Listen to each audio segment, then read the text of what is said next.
Hey, it's Aline Palani here with key number 6. All people who achieved success in weight loss have surrounded themselves with people who had goals, ideas, and aspirations that supported their desire to lose weight. For example, my friend Lisa has always had her mother stuffing food in her face, and her sister who has always been lazy and at least 50 pounds overweight.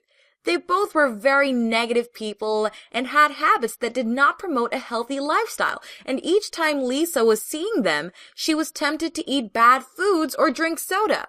So, Lisa decided to not see them as often for a while, and she spent more time with me, and what happened was that she lost 42 pounds of fat from her body.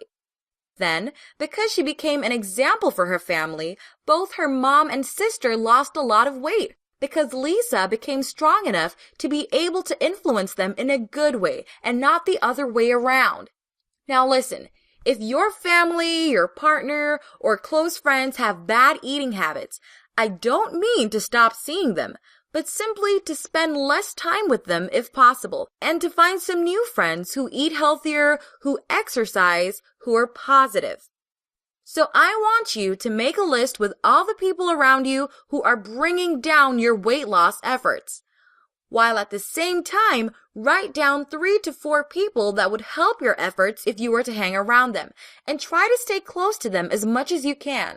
So make the list and simply avoid the people who are bringing you down and stay more with the people who could support your weight loss.